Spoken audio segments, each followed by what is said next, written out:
Okay, for the next phase in this project, we are going to wire in the ARB compressor for the air lockers on this Land Cruiser.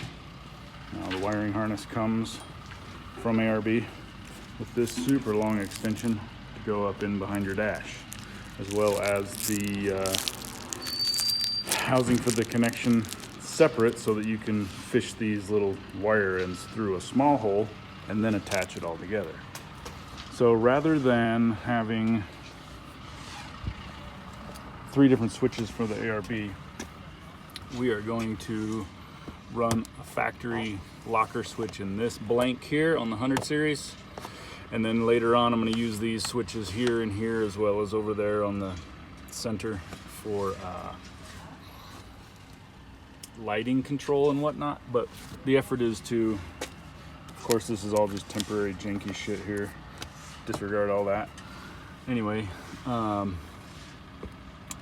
intent is to just go for a clean factory look with three position switch to control the functioning of the ARB pump, compressor, as well as the lockers themselves. So we're gonna go from this whole freaking mess here to simplified with this. And today we're gonna solder that up and hopefully, I don't know if we'll get it wired in today, but anyway, we'll get it wired in. Okay, as far as which wires need to go to which spot, the factory switch only has 3 ports, as you see, and the one that stands by itself is the power in to the switch. The next one over, as labeled, goes to the rear locker switch. The last one provides power to the front locker switch. So when it's switched to front, it gives power to both front and rear. So the wires that you need to retain from the factory ARB harness, the rest of them can be bundled up and taped off.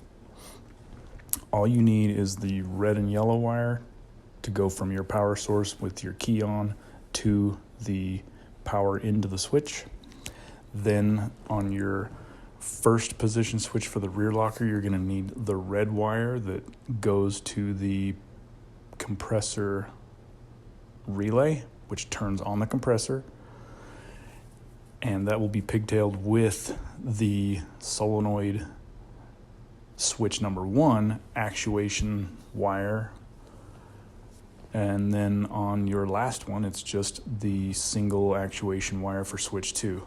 So each of those 3 switches, you can get rid of most of all the wires coming out of them, and those are the ones you need. Okay, so it works. Completely simplified the process here. Eliminated the 3 switches in exchange for a $50 switch. Cruiser Outfitters can supply that, or your local Toyota.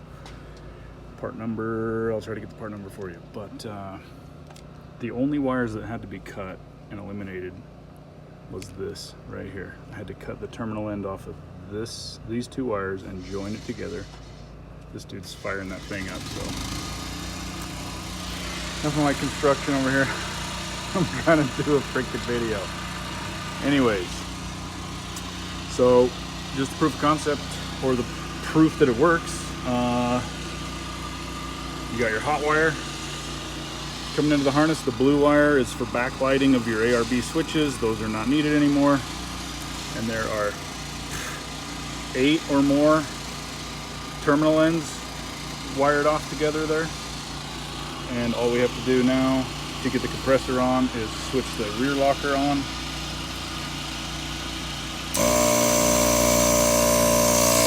And we get air out of the one. We get air out of the one side, nothing out of the other. And then switch the rear. And now you have both on.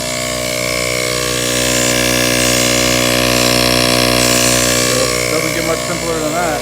That's a sweet setup. And yeah, this is completely janky. I got that. But It's just temporary right now because I'm in the middle of engineering this entire new wiring system. So all of these shitty ass janky wires that are going up to the lights and whatnot will be coming off of the power bank over there. So disregard that, save your comments. It's gonna be sweet when I get it all finished up. And then look at that, it's that easy. Just get a pocket knife and pry out on the edge here a little bit, and out she comes. You don't even have to take the panel out or nothing. That switch is gonna slide right in there with ease. Okay, now as far as wire routing, if you look from the front you'll see, but that's pretty ugly. Sorry to tell you. But anyway, you can see that pick that I've shoved through pretty far through, right? Okay, so you'll see where it pops out on the other side. So you basically got two options. That one right there, your pass-through for your firewall, is pretty high and above a lot of components under the dash.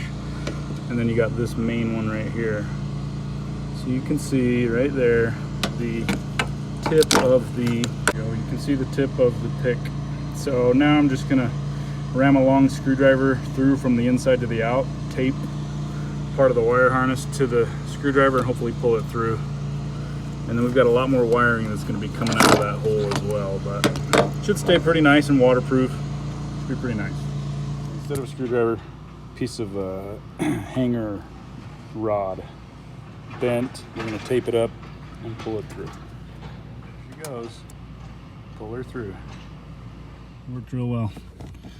Through she came, no problem. Now that's a pretty big gap as well up there from this area to the forward edge. I don't know, there's probably 4 or 5 inches that it's got to be pulled through. So we're just gonna wrap it up and around here behind the dash over to the other side.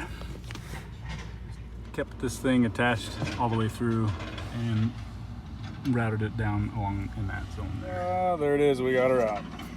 We're gonna attach this bad boy, get her souped up, hooked up, good to go. Yeah, folks, ignoring this part, that'll be fixed later, but power supply runs all the way across the top. Over here, you got your relay here, wired in. The valves, solenoids, whatever you want to call them, here and here. Air chuck, I just put this dust cap on here to prevent some dust getting in there.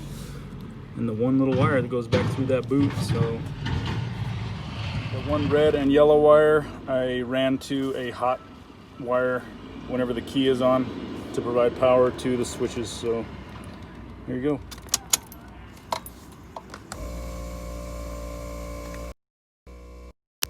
Don't get much slicker than that, dude.